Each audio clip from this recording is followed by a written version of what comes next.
This is Skip Lockwood, and you're listening to Mets Musing. I was a pitcher, a relief pitcher, a closer with the New York Mets.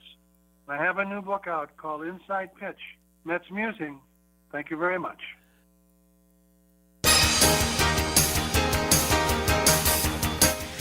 Now it's time for some New York Mets baseball talk. Here's Gary Mack bringing you the latest news and analysis from Mets Nation and the world of baseball on another edition of Mets Musings.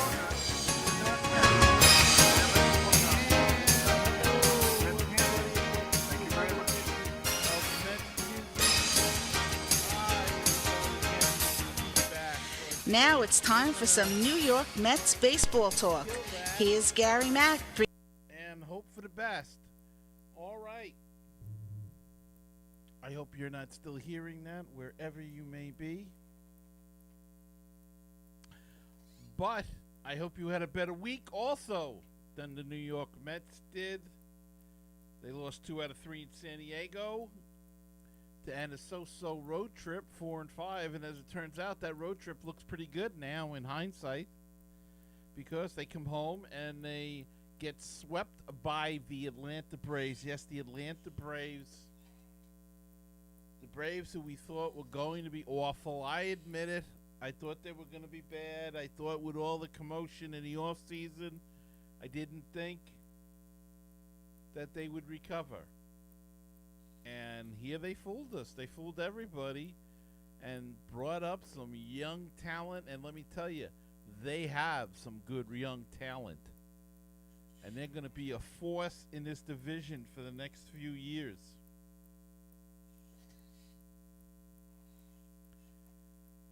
They're going to be a team to watch as we go forward. So keep an eye on the Atlanta Braves.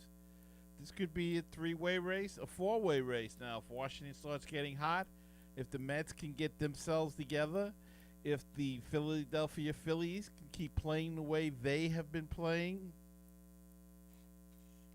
going to be an interesting year in the NL East. And, it's going to be tough. We thought it was going to be the Mets and the Nationals, and look, it's the Phillies and the Mets and the Braves so far. And the Nationals are struggling. And right now, the Mets are struggling big time. They got some good news in that Jacob deGrom, who left last night's game with an extended right elbow, a hyper-extended right elbow, is okay. No ligament damage. The MRI and the examination showed everything's okay, and he will prepare to pitch for his next assignment, which would be Monday evening. So that is good news as far as the Mets are concerned, that their pure ace is okay. But this team is struggling right now. They don't hit.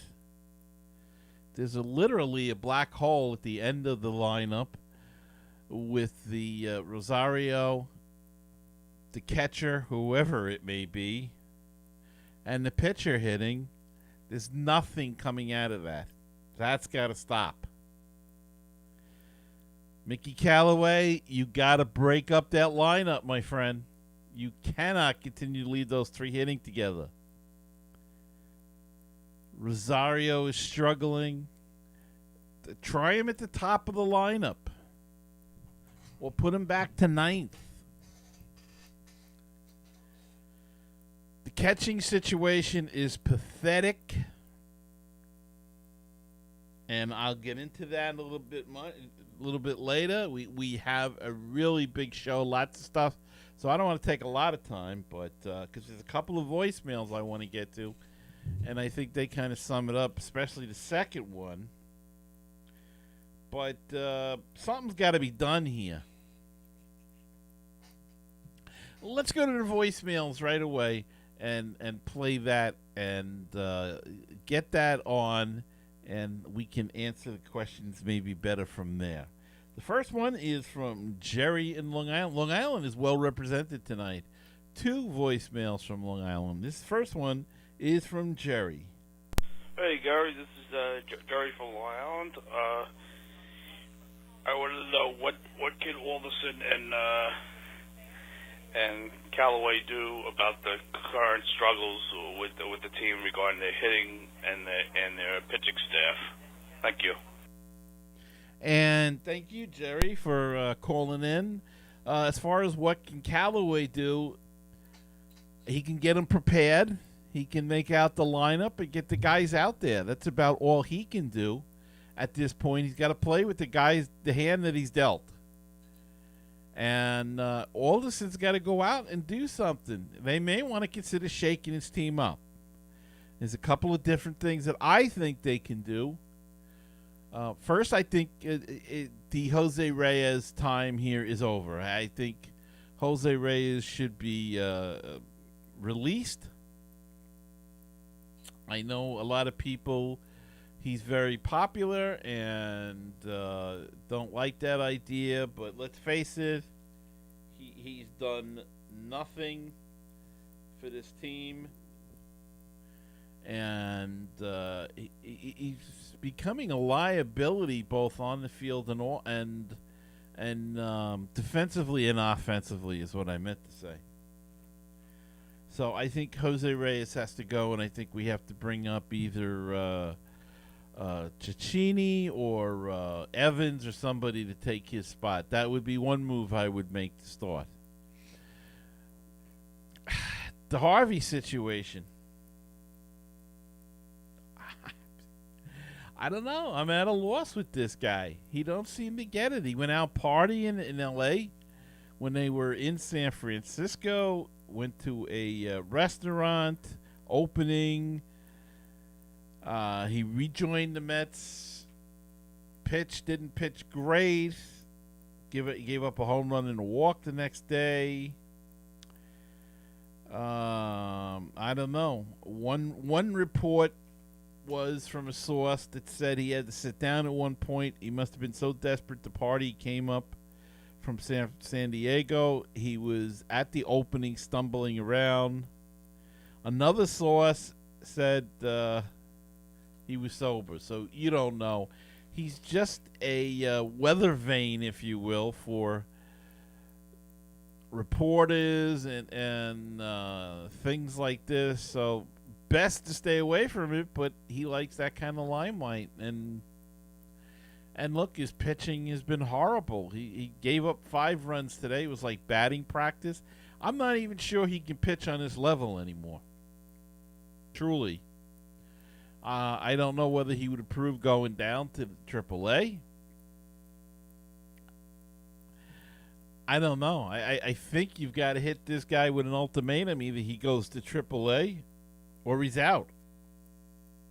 And then you have to follow through on that. You have to release him then if he says no. Let him become a free agent. I can't see him getting a major league contract from anybody. He'll get a minor league contract perhaps by some team. But I can't see it happening. Either way, he's gone from the Mets. They can't trade him. So it may be time to start breaking up small pieces. Not giving up, but breaking up small pieces. Another thing I would investigate is I would talk to the Phillies or the Giants and look to trade somebody like Familia for their draft pick. The San Francisco will be drafting number 2, Philadelphia number 3. Philadelphia might feel they can make a run at the wild card. I want to build the farm system. It's not giving up. We can find a closer in there. Maybe Jacob Raines can close. Maybe Seawall. We can find somebody that can close. And maybe it's time to move Familia to get that draft pick to get us more higher number. That would be if you could get the 2 or the 3 pick. That have 2 picks in the top 6. That would be very good for the Mets and for the future down the road. So that's something to consider. All right, let's go to our next voicemail, and that is from Jeff on Long Island. Hey, Gary, Jeff from Long Island. How are you? Just to let you know, after such a positive first couple of weeks of the season, the team is now in a funk, going 6-11 in its last 17 games, and are now 17-12. Still, if anyone told you the Mets would be 17-12 after 29 games, we would take it. However, as well as they looked in the beginning, this is how bad they look now. Games started by Syndergaard and DeGrom are expected to be wins. Yes, Syndergaard has not won in several starts, and DeGrom pitching great, but dodged the bullet yesterday with the injury. Let's hope it's not serious, and they will make his next start. But when the Mets don't win games started by Noah and Jake, there's going to be trouble. The offense is just not there, and they don't even try to manufacture runs. Always hitting into the shift and such, relying on the home run ball. Of course, there are too many strikeouts in baseball, but the Mets really need to contribute to that. Put the ball in play. The catching is abysmal. I know no one's really available, but can't they at least try? Sandy, ask the Rays about Ramos. What would it take to get Salvatore Perez? The Royals aren't going anywhere. Yes, it's only May 3rd, and it's still relatively early. You can't get swept by the Braves, a division rival. Vargas looked terrible. For someone who was insurance, he was just adding fuel to the fire. But it's still early, and let's not forget, a few short years ago, in 2015, the Mets were the worst offense in baseball and took off right after the All-Star break. So let's, as you say, keep the faith, stay optimistic, and let's go Mets. And thank you, Jeff, so much. You saved me from doing the rant tonight. Well said. I can't disagree with anything that you've said, Jeff. Catching is abysmal. Talk to Kansas City. Give Oakland a call for LaCroix. What about Wilson Ramos in Tampa Bay? Maybe they get rid of him. Maybe Miami, but with Real Muto. Give them a call. See what they're looking for. We have some lower level prospects that are very high prospects that maybe we could put together some sort of package. I think I said this before. Maybe a Justin Dunn. Maybe an Anthony Kay. Maybe a David Thompson. Maybe a Dominic Smith. I'd like to hang on to Peter Alonso, but if you're not going to play Smith, if you've lost faith in him, maybe you can move him and use Peter Alonso at first base. Or maybe you want a Peter Alonso use in a deal. I hate to lose him, though. He's a good guy and a good player, and he's off to a great start. And we talked to him on episode number 304, but that's besides the point. Anyway, Jeff, thank you so much for the call. Great point. Sandy, you got to do something. You're right, Jeff. 17-12, we would have paid for that 10 times over. But it's how they got to that point. As you said, they were so hot, and now they have been so awful. And the offense is just terrible. And I'm with you. Put the damn ball in play.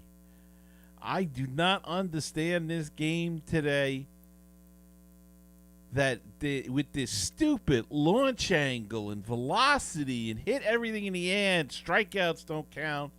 What are you, morons? The game is never played that way. You put the ball in play, something can happen. The Mets were doing that when they won the first part of this season. They were putting the ball in play and kept the line moving. Now it seems like they panic when they can't. It doesn't work, and then they want to hit. Everybody wants to hit a freaking home run. And I'll tell you another thing: the home run is great to watch, and people like excitement and everything. It's going to ruin the game though, because people are going to get tired of the home run. There's going to be too many home runs and too many strikeouts, and that's all you're going to have. It's going to be feast or famine. You're going to have a team hitting home runs and they're going to strike out. And that's all you're going to put on a game, and all you're going to see is guys striking out and home runs. strikeouts and home runs, and they're going to kill themselves. They'll kill the goose that laid the golden egg. Because when it comes down to it, baseball fans want to see a baseball game. We want to see a hit and run. We want to see a guy take an extra base. We want to see steals. We want to see bunts. We want to see some strategy. And we're not getting that anymore. When's the last time somebody executed a great hit and run? And I know all of this. The analytics is going to kill this game. It's going to kill football. It's going to kill any sport that uses it 100%. Because it's going to make it mechanical, and you might as well go on your computer and play a game in. Because that's what they're doing. They're only putting live people up there. So I and they don't get it, these teams, because the last couple of years even, Houston, very analytical, but they even said you have to go by the manager said after winning the World Series, he had to use his gut a couple of times and go with his feelings. Theo Epstein said 2 years ago when the Cubs won the World Series that he realized that chemistry plays a large part in it. It's not all analytics. And yet, we want to go by the book all the freaking time. This guy's got to hit number 2 because the numbers show blah, blah, blah, blah, blah. How's those numbers working now? When's the last time Billy Beane won anything out in Oakland?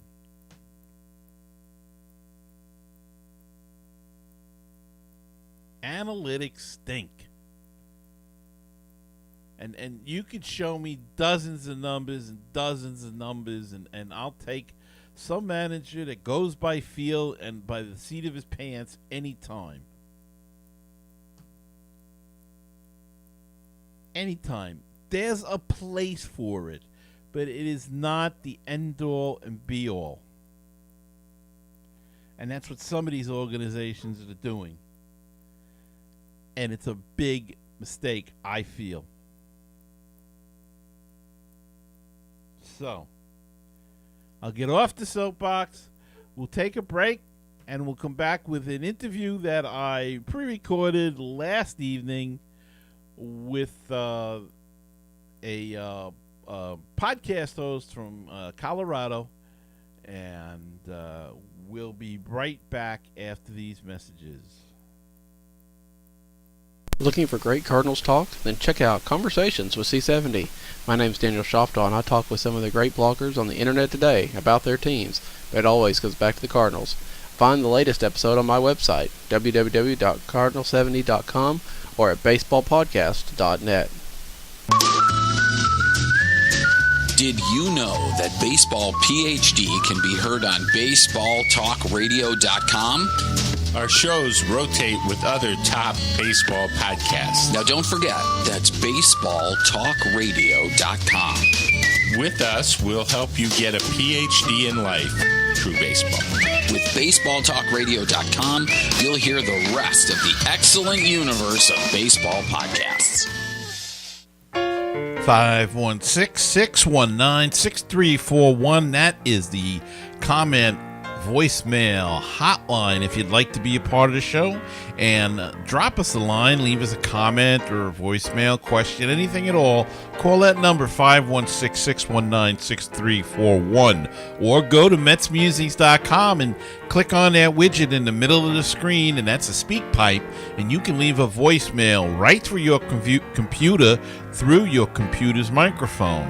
Or if you prefer to do things the old-fashioned way, send us an email at metsmusings@gmail.com. The Facebook page is facebook.com/groups/MetsMusings, and the Twitter handle is at MetsMusings1.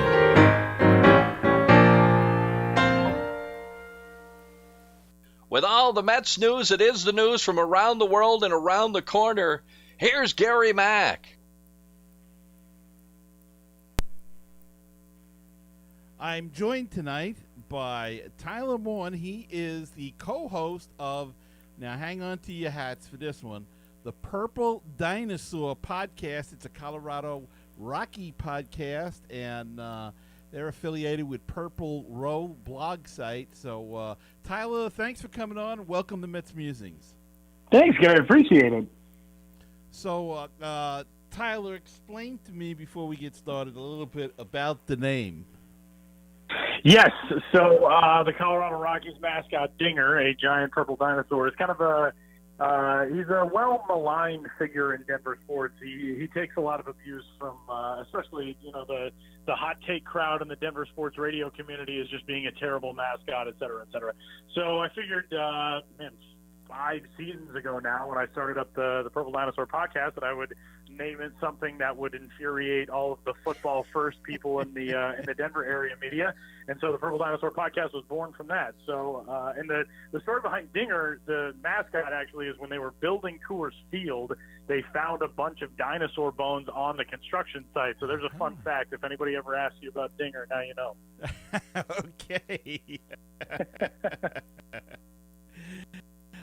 All right, so Colorado Rockies, we learned all of that stuff, but they've been playing some decent ball this year. Had a really terrific year last year. A little out of the blue they came, and 87 wins. What's the buzz out in Colorado for this team this year? I think most everybody feels like this is a playoff contention type of team. And even though Arizona has started so hot this year, with the Dodgers losing Corey Seager and all the challenges that brings, I think the Rockies believe that they can win a division title. They've never won a division title in franchise history. They've been to the playoffs 5 times, but they've never made it via anything other than a wild card. And so this is a year in which I think it's the beginning of a window of contention for them, but I think they feel like it's now or never. This stretch with these maybe 3-4 seasons with this core group of guys is really one that they can kind of hang their hats on as being a defining era in franchise history. So, they've started off decently. They're 17-15, hitting the road to New York from Chicago. They just won a series over the Cubs on the road, which is good because they lost the series to the Cubs at home. And, they're a team that's 2 games above 500 without really anything going extraordinarily well for them so far. The offense has not been great. Starting pitching has been really good over the last week or so, but even that has had some shaky moments. The bullpen's been shaky at times, so they have far from been playing their best ball, but they're still 2 games over 500. Yeah, and it seems like there are a lot of teams that are getting off to this kind of start, and I don't know what kind of weather you've hit so far, but it's been awful here in the Northeast, and it's finally you're going to come get some nice weather this weekend, so thank goodness.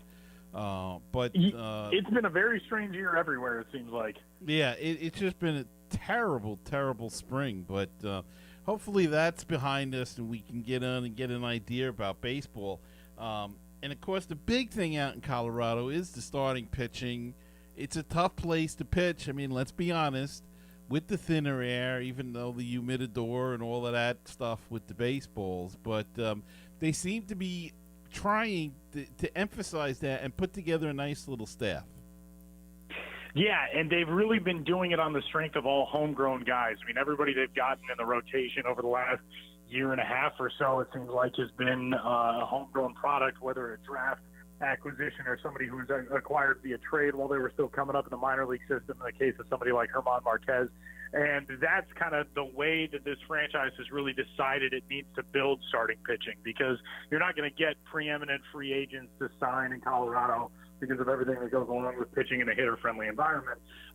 So it's been the way that they have wanted to build it, and it's been working so far. John Gray is kind of the poster child of it at this point, being the 3rd overall selection back in 2015, and a guy who really the Rockies feel like has frontline ace type of stuff. I mean, maybe not Clayton Kershaw, but he's going to be on that next tier when he eventually hits his ceiling, and is really over the last 2 outings especially has really shown that for them. But even, somebody like Tyler Anderson, who was a first-round selection, he pitched today in Chicago.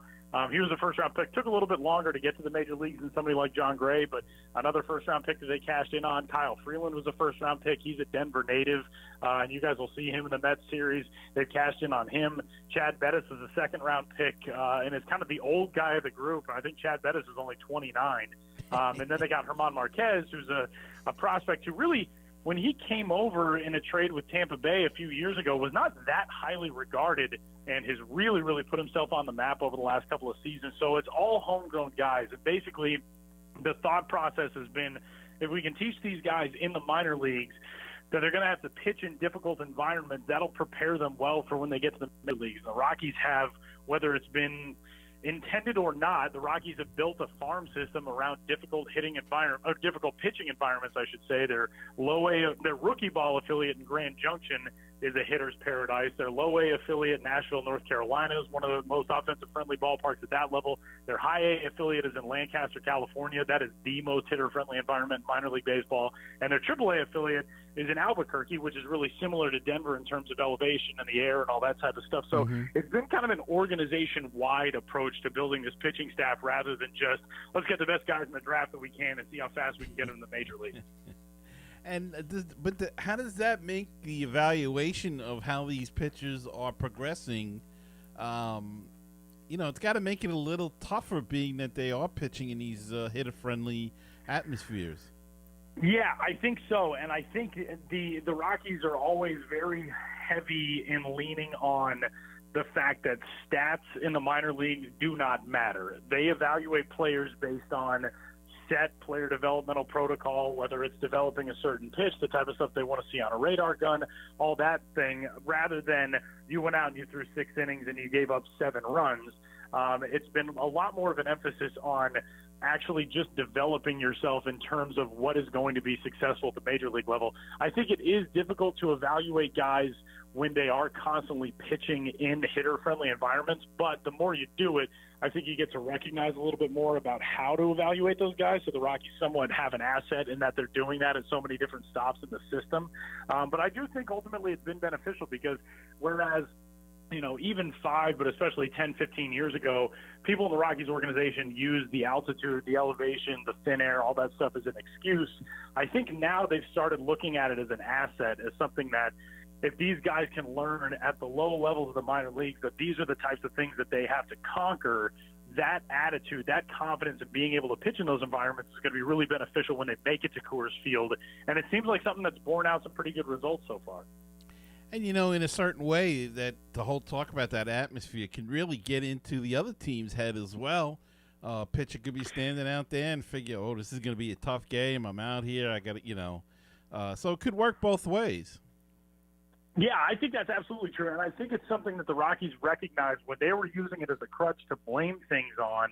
That wasn't doing them any good. If you can use it as something, the other teams in Denver have done it to an almost cliche degree where if you walk into the Pepsi Center to play the Nuggets or the Avalanche, or you walk into Mile High Stadium to play the Broncos, there are signs everywhere that you're a mile above sea level, there's less oxygen, blah, blah, blah, because they use it to sort of hype that up against opposing teams. The Rockies for so long used it as this, woe is us, we're never going to be able to sign starting pitching. And I think with the new administration that came in with Jeff Bridich at the end of the 2014 season, they started looking at it as, this is our reality. This is where we have to play our games. This is where we're always going to have to play our games. This is something that we need to be able to use to our advantage. So I think they have started embracing it as something where you look at other teams and they can't figure out how to conquer Coors Field. If the Rockies can, they play there 81 times a year, then you use that to get into somebody's head who's coming in and thinking, all right, we're throwing out, for example, San Diego Padres had a pitcher making his major league debut there the other night, and the Rockies crushed him. And the conversation all over Twitter and elsewhere is, why would you send a kid out to make his major league debut at Coors Field? He never had a chance, blah, blah, blah. That's exactly what the Rockies want it to be, because if opposing pitching staffs go into Coors Field thinking that, then it's a self-fulfilling prophecy when they ultimately don't succeed there. Yeah, exactly. And, it was something, as you said, it's been going on for years since they started, that the atmosphere, and, got to keep the ball down and all of that. So, I think it got into a lot of people's head over the years. But now let's talk about some of the stars that are on this team. Arenado is off to another great start. Charlie Blackmon, I think he's leading the National League in home runs, if I'm not mistaken. He's got 10, I believe, unless he hit one today. And Arenado, I think, hit a couple. So they're just off to a torrid start. Talk a little bit about that. Yeah, they really are.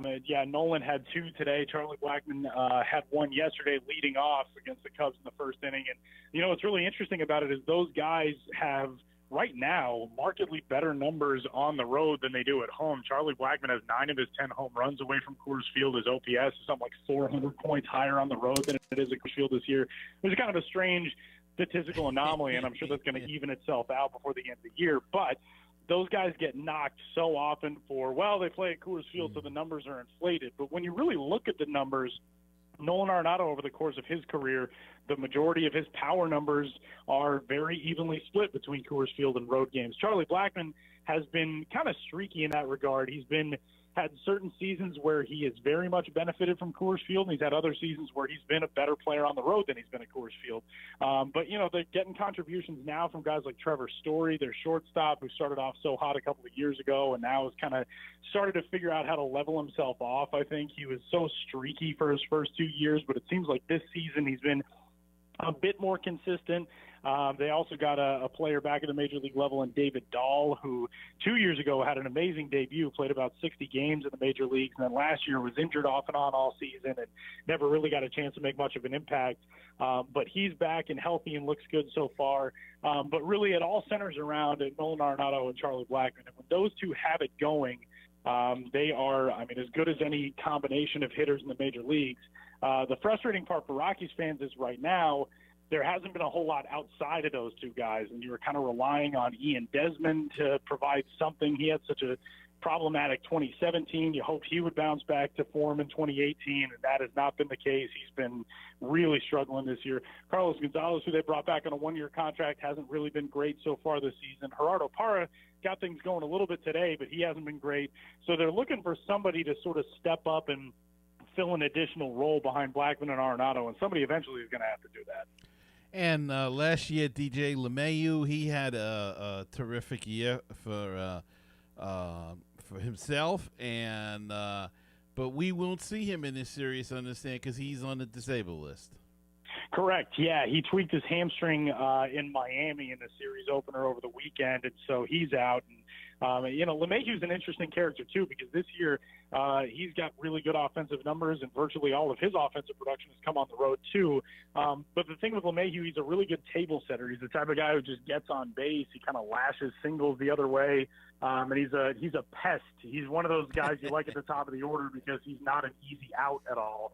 And so the Rockies definitely are hurting in not having him, because when you remove, one good hitter from a lineup that's lacking in great hitters, then all of a sudden the way you structure everything else around your couple of really, really good guys all falls apart. With DJ LeMahieu having been somewhat of a buffer and trying to get, either in front of, getting on base in front of Charlie Blackmon or Nolan Arenado, now with him not there, it kind of changes the way everything else is balanced around it. So, you won't see him this weekend, but there's a chance later on when we see the Mets in Denver that there will be a DJ LeMahieu pesky lineup combination with Charlie Blackmon at the top of the order.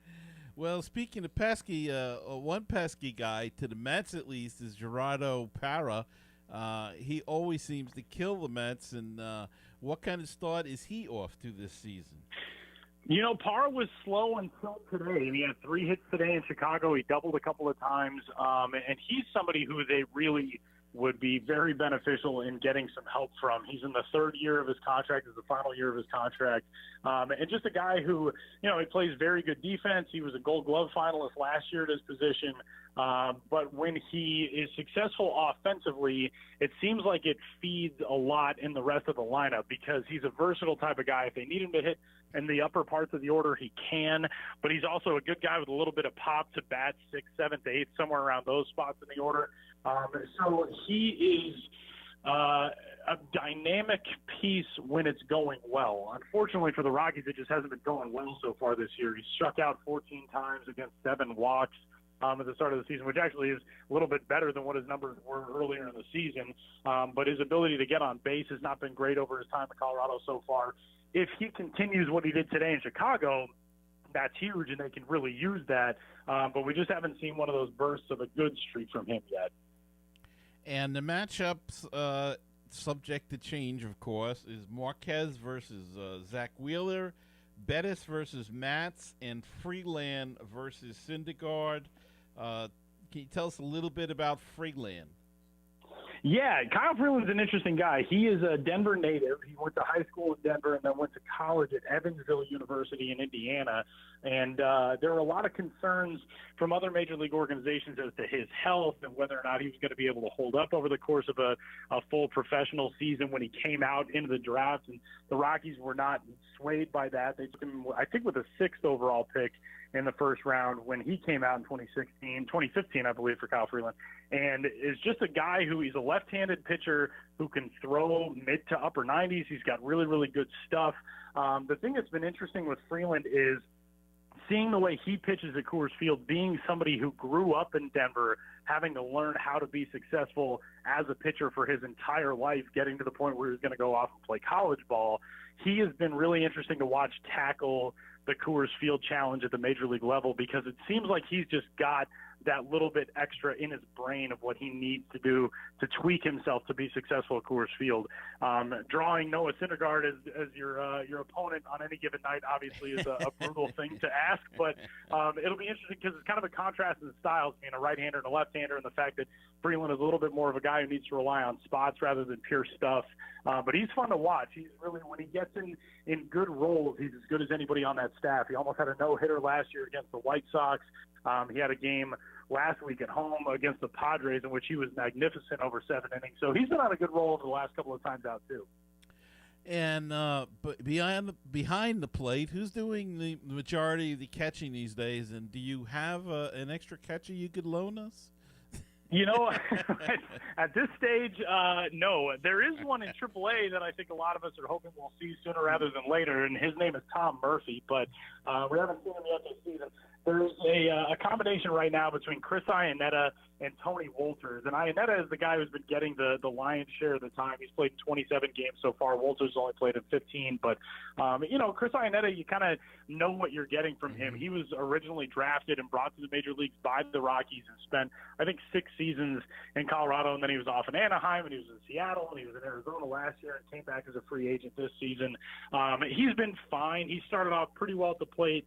At this stage, I think he's about a 230 hitter, something like that. Tony Wolters is an interesting situation in that the Rockies got him as a Rule 5 selection from the Indians, and Cleveland had been using him as an infielder and then converted him to catching in his last year in that system. And the Rockies got him in the Rule 5 draft. He made the Major League roster and was terrific a couple of seasons ago in his debut year, especially defensively. He was really, really good framing pitches, was really good with holding base runners and being able to control the running game. But last year took a huge step back defensively, and his offensive tool is just not that impressive to begin with. He's about a 170 hitter right now, I think. So between those two, they've been handling everything. And, when you're the Rockies, ultimately, if you have a lineup of 7 guys that can hit and a catcher that can handle your pitching staff, you're fine with that because, at Coors Field, more often than not, that's going to be able to pick up the slack. The problem has been nobody else is hitting in the order, and when you get to these catcher spots over the last couple of weeks for the Rockies, that's been like a black hole. So they do have one catching prospect in AAA that they've been high on for a while, a kid named Tom Murphy, who's actually a New York guy. He's a Buffalo native and went to University of Buffalo and played there.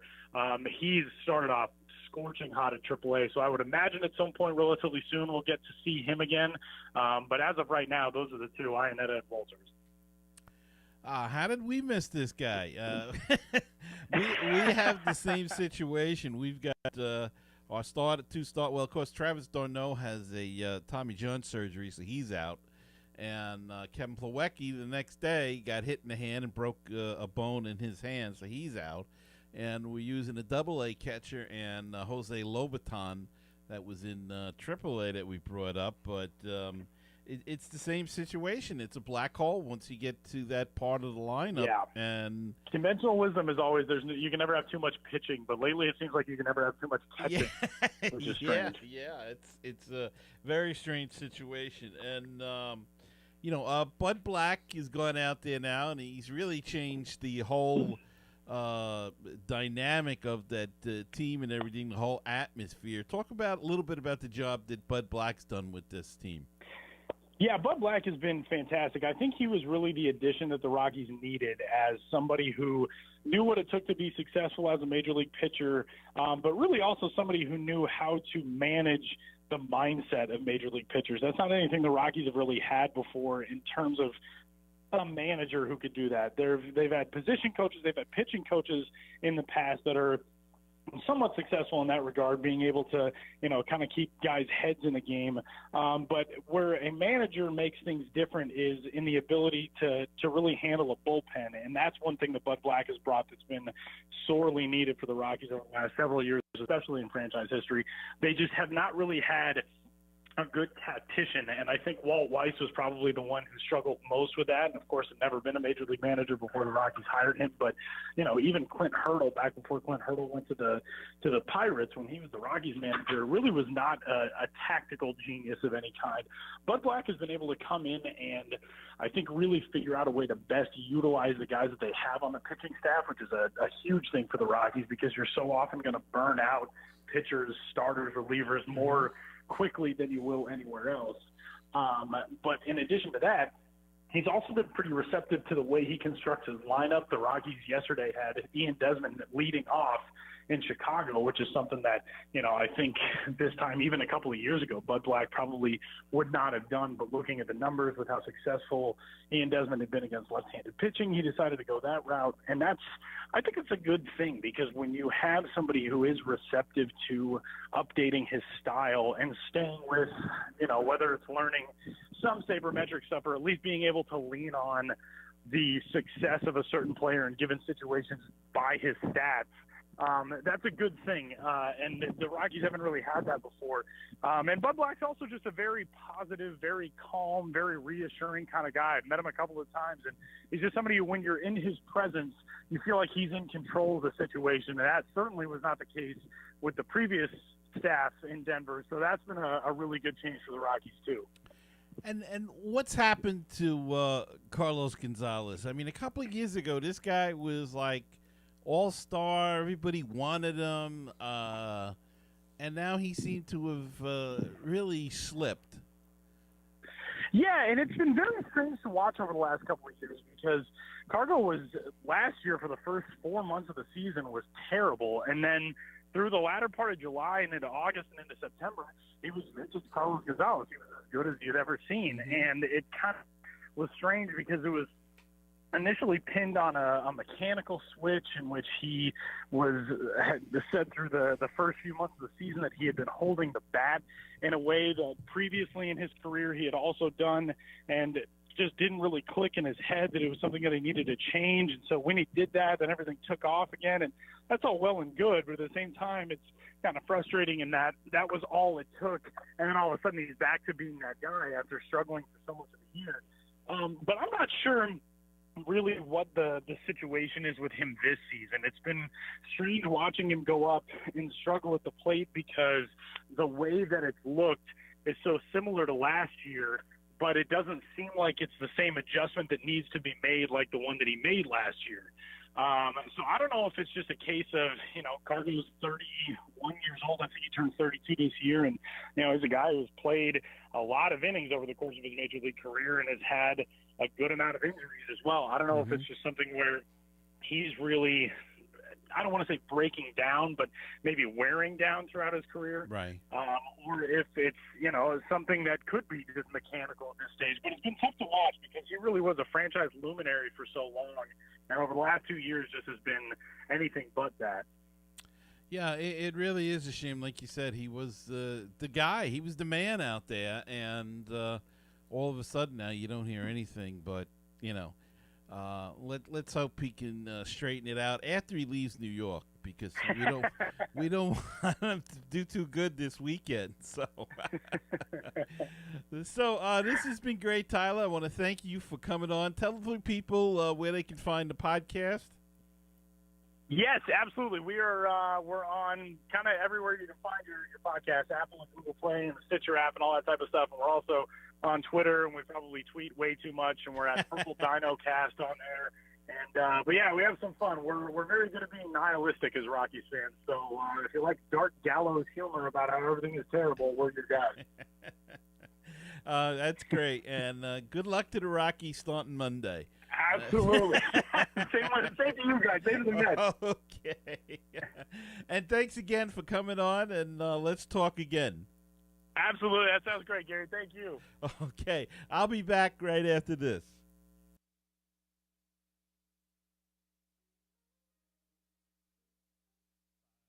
6619-6341. That is the comment voicemail hotline if you'd like to be a part of the show, and drop us a line, leave us a comment or a voicemail, question, anything at all.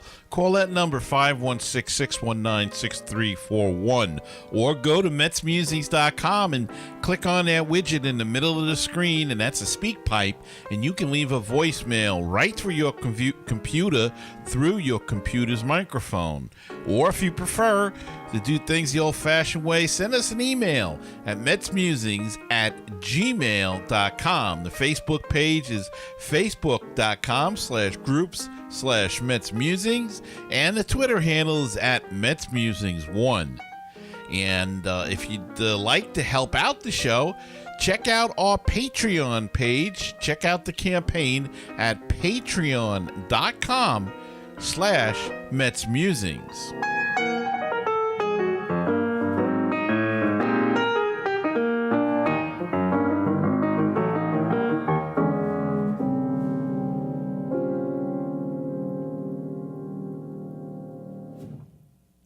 All right, and I'm back, and I want to thank once again Tyler Maun. He was a great guest, really had a lot of knowledge, and I really had a lot of fun talking to him, as you can tell. So thanks so much, Tyler, and I hope we get to talk to you again in the future.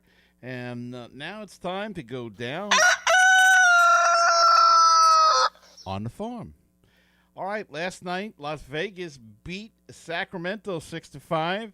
The 51s are at 11-16. Not the best record, and they're struggling, but got a couple of hot players there. We'll talk about one in particular in a second. Akron defeated Binghamton 5-2. The Rumble Ponies are 12-11 on the 2018 season. Columbia beat Lexington 9-1 last night. And Columbia is at 13-13. They got a pretty good little team there. I like to watch them on the MILB once in a while. And St. Lucie dropped a game to Charlotte, 13-3. Kind of a blowout there for St. Lucie. St. Lucie is at 11-14 on the young season. Gavin Cecchini, playing for AAA Las Vegas, was named the MLB Pipeline second baseman of the week, after hitting .478 with 3 doubles, 1 triple, 1 home run, and 4 RBI in 5 games last week. Overall, he is hitting .347 in 21 games, and that's with 75 bats. Caccini's 24, spent his offseason working on his swing and practicing new positions in an effort to make himself more valuable to the Major League team. The Eastern League announced today that Binghamton Rumble Ponies first baseman Peter Alonso has been named Player of the Month for April. Alonso 23/408 average with 7 home runs and 19 RBI in the month of April. He led the league in batting average, hits, extra base hits, total bases, on-base percentage, slugging percentage, and OPS. Alonso finished the month by homering in 4 of his last 5 games. And as I said earlier when we mentioned his name, he was a guest on Mets Musings number 304. So if you want to go check it out, Peter Alonso, hear what he had to say about his career and what he did in the offseason, go check it out, episode number 304. Mets third base prospect David Thompson suffered a hairline fracture in his left hand after being hit by a pitch on Sunday while playing for Vegas. Thompson, who was placed on a disabled list Monday, is likely facing a recovery of 4 to 6 weeks.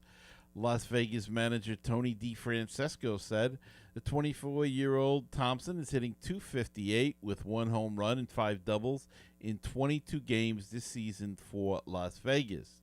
And Mets left-handed pitcher Anthony Kay, the team's first-round pick in 2016, is pitching well in his first exposure to professional baseball after missing the first 2 years due to Tommy John surgery. Kay, who grew up on Long Island, had been rehabbing the past few years since undergoing the Tommy John surgery in October of 2016, but has made 4 starts with Low A Columbia this year, going 1-1 with a 2.70 ERA and 18 strikeouts in 20 innings. Columbia manager Pedro Lopez said he and the rest of the coaches are working with Kay on his fastball command, but said he was impressed with Kay's ability to throw the secondary pitches. The main thing is that he's healthy and he's throwing the ball well, Lopez said. It's good to see him out there competing.